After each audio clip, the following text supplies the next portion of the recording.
Welcome everyone. This is Nichel Anderson. Thank you so much for joining me today for my podcast show, Nichel Anderson Short Stories and Beyond. So today I have one of my casts as part of my play that has been adapted from my book, Mitsrayim, a memoir of a past life in ancient Egypt.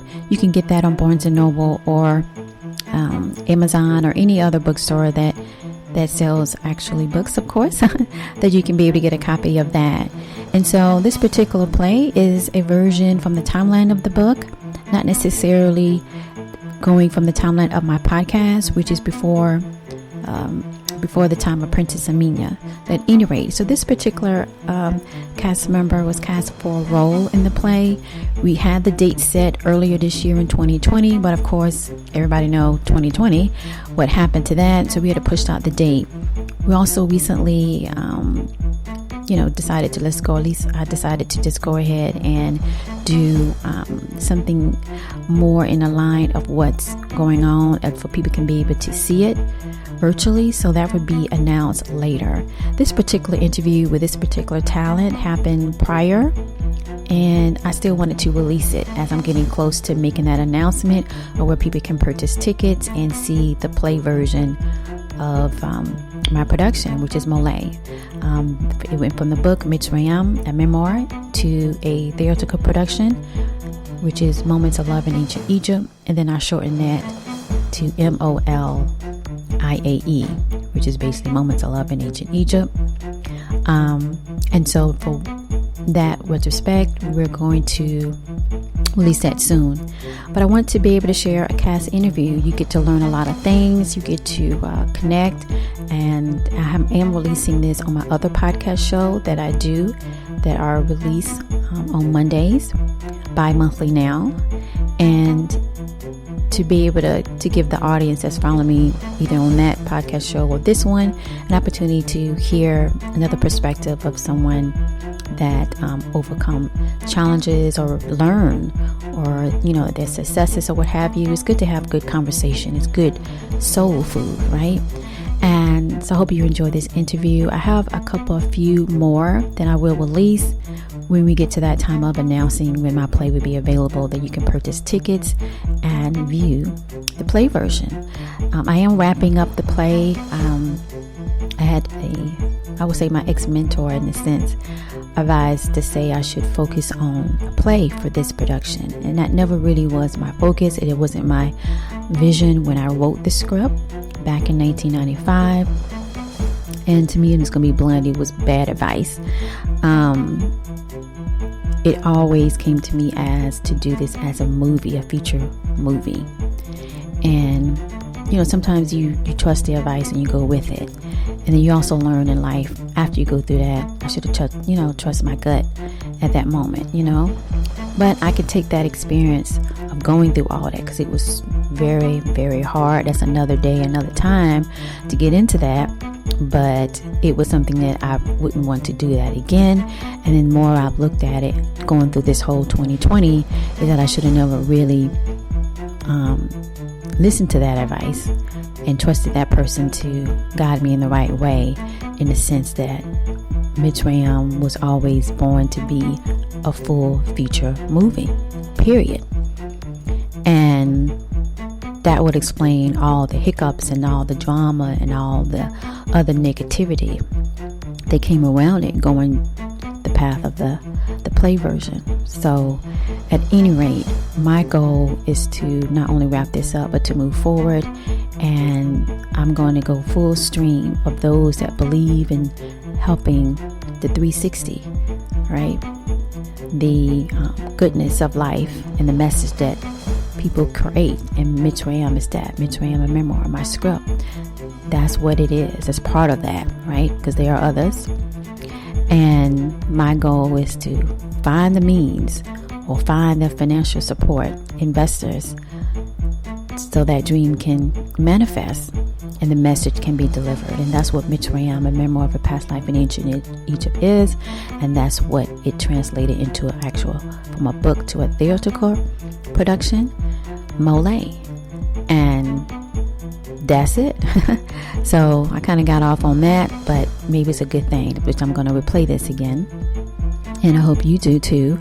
And when I'm ready to announce, I haven't really thought about what type of platform. Maybe it'll be Kickstarter. I don't know, but I'm going all stream because I have so much content. If you've been following me before, you know I got a lot of content. And this is an opportunity if you're interested to help my dream come to life and let MOLIAE, which is basically my book, be the future film. And I'm going to need some strong, committed investors with the financial backing to have that vision come to life on the big screen. So at any rate, let's go ahead and get started with this interview. Let's get started. And don't forget to go to MOLIAE.com, where I have some great t-shirts. I'm a king, I am a queen, and some other things, some hoodies. Check it out. Also check out the skincare line for man and woman, MOLIAEbeauty.com. Check it out. All right, let's get started. Thank you so much for joining me today, and I'm doing another bonus. I have an actor that's part of my stage play, my MOLIAE stage play that's about to debut and return back to stage for the third time. So I'm so excited to have him here, and Brian Whyte, and he's playing one of my favorite characters. You don't know this, so I'm putting him on the spot. But Ezra always came off when I wrote him, when I did the book Mitsrayim. Very not only noble but very dedicated to the royal family, and a very good father. He really loved Nahar. And you got to be introduced to Ezra when I'm doing the podcast series. And Ezra, he is the high herbalist scientist of Mitsrayim. So he have a very high esteemed role and very connected to the royal family. And this would be his first debut on stage. So I'm very excited that I'm bringing the character to life on stage. It never been in neither one of my other previous productions. So I have him here. He's a wonderful actor. And let's go ahead and get this started. So how are you doing today? Doing well, yes. Thank you. It's exciting. I'm getting every day, we get a little bit more insight into the character, and today doing the costume fitting, that was awesome too for me, just to kind of, feel that era a little bit too, really when you put on the clothes, it's like, okay, this is, it gets on a new dimension. Yeah, it gets real fast. Okay. Let's go ahead and let me see. I really want to talk about, I asked this from the previous actors as well, and what I want to do is I want to be able to focus on your current role that you're casting, Ezra in MOLIAE. How can you relate to the character most challenging personality or the motive in the story of MOLIAE? Yes, that's an excellent question. Like you said earlier, Ezri is very dedicated, and he's like that loyal type of character. And I feel like that part resonates with me. Even when I'm at work, I'm almost that like people person where I try to look out for those that I work with and build a bond and a family, at any job I'm at. And I just feel like he would be that type that's just very dedicated, and he looks out for others. And I feel like that's kind of interesting for me. That part I relate to, but I think the challenge will come from that sort of, like you mentioned, his character is he has that high rank, and I don't know, it's just a little bit more regal than maybe what I had considered myself to be. So just to kind of get into that space and, protocol, right. But we'll work on that. So yeah. Now you mentioned challenging for the role itself. So I did want to ask the actors as part of my production this time of MOLIAE Stageplay 2020 is what moment in the actual MOLIAE stage play are you really looking forward to performing in front of the audience that you feel might be challenging, or what you just admire that you can't wait to do? How about that? Yeah, so let's say there are certain scenes where the character of Ezri, he sort of just projects like really to the whole nation, like he's addressing them either for different reasons, right. But I think that's going to be like an exciting moment, just to kind of have the floor almost and let that character just really kind of shine, and it's, hopefully he can command the space and kind of, just have that real presence like his character portrays. So I think that's going to be, of course there's always scenes that you have dialogue with other actors, but then just to have any kind of like real monologue piece where he can just, Yeah. without giving the story away, but exactly. Yeah, you that's did great. going to be exciting. You did great. Yeah. And that's what the vision that I had when I wrote that scene. And I think people that's going to come to the play, number one, they are very connected or attracted to the whole concept of Egypt, Mitsrayim, Kemet, the history of it, right? And that scene with Ezra and his status of being a herbalist and a scientist, as I mentioned, and having, like you're saying, have that platform and part of the scene where he's talking like to the nation, because something dramatic happens in the play, and they lean on you as your role. Like we was just talking earlier before we started this podcast. I like Ezra when he came through. He birthed all of the royal babies. He taught different. That didn't come in the book. It's coming out in the podcast. But Ezra also had his own pupils, his own students, I should say, like Elder Tahib did as well in the Mystery School of Thought. But when this particular ceremony happens, that was bestowed upon Ezra, because his whole family line, like you said the world regal, you said all the words that's exactly. So you are studying the character in the format of the script to understand what the character is. So good. Yeah, everything is perfectly correct. All right. So I also want to ask and see the entertainment business. Let's talk about that. Can be very difficult, especially like as an actor, even as myself as a producer and a writer, just getting in the business, and sometimes things doesn't happen and you got to redo it again. So how do you stay motivated? Because I have another show that I like to do, focusing on motivating people and encouraging them for their dreams. How do you stay motivated to keep going to reach your goals that you can share? So a few things. I mean, there's one for me, I think the inspirational side, just constantly projecting to that big goal. I love to portray characters, and I love stage and camera and things, so I'm always looking to everything, each part that we get, it's steps to to the rest of the journey. So right. I motivate myself by looking forward to, let's say, other roles that I would like to play, or characters that I would like to portray in the future, so it's just like the ongoing thing, and that just keeps me inspired, just to know that, okay, this could lead to something else and to something else, and it's all a continuous part of acting for me. And then I guess on the practical side, I think just really taking that time to like hash over my lines. Like, I think I'm one of those kind of, especially with stage, if you're on camera, you can just retake if you slip up, or if you say, like, right. okay, we'll cut.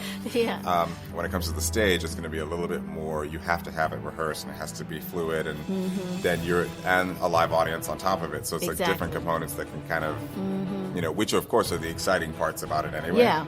But then by the same token, I want to make sure that I'm extra prepared. So I just really, even just getting into character and getting those scripts down, it's just repetition is a lot of memory. It's just like over and over and over and over and over, and I just kind of dive into it. So it's like almost like a discipline part, but that motivates me too, because it helps me have that structure and just kind of and then once you get it all down, that makes me be a little bit more at ease too. Once I know that I have the part down, then I can really start to feel the character as well. And go through it and then feel more comfortable about it and let it flow. I like that you use the word fluid, and that's very important in stage, because you're right, in film it's like you can say cut, or let's redo it, but in stage you only get one opportunity, that's it, and you just have to make it flow. And then once you get connected with the script, like you're saying, so you gave some really good structural, procedural ways that people that are listening might be interested in acting, because I always think I think it should be a MOLIAE 360, like a circle.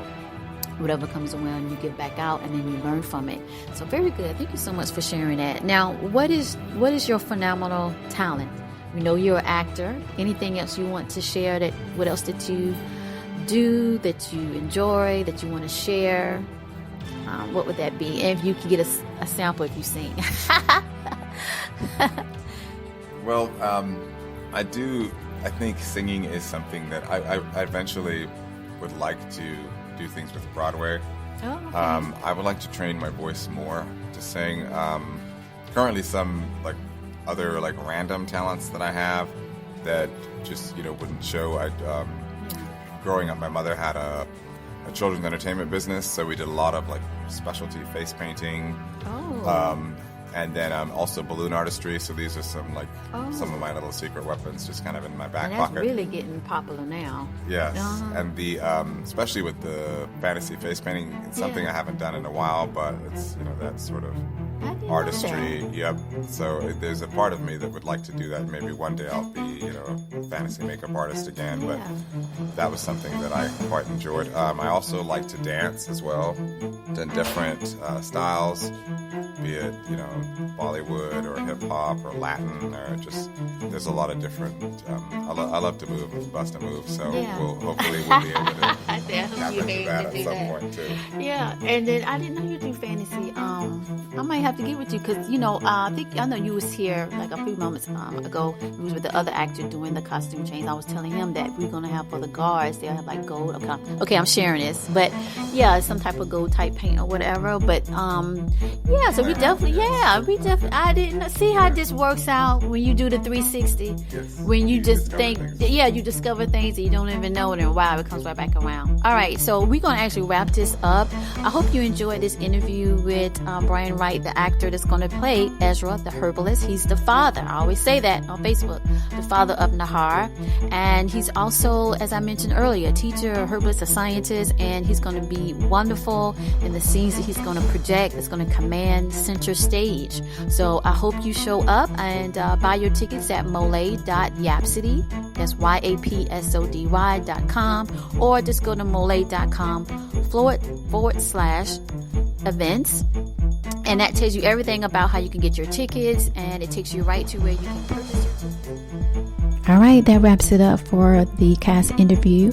Thank you so much for joining me today. Just an updated note, the actor that was cast for Ezra and is not going to be a part of the actual final version of the play, but the others are, so that you will hear. So I just want to kind of update on that. But thank you so much for joining me today for this cast interview. I hope you learned something, what have you, and move forward.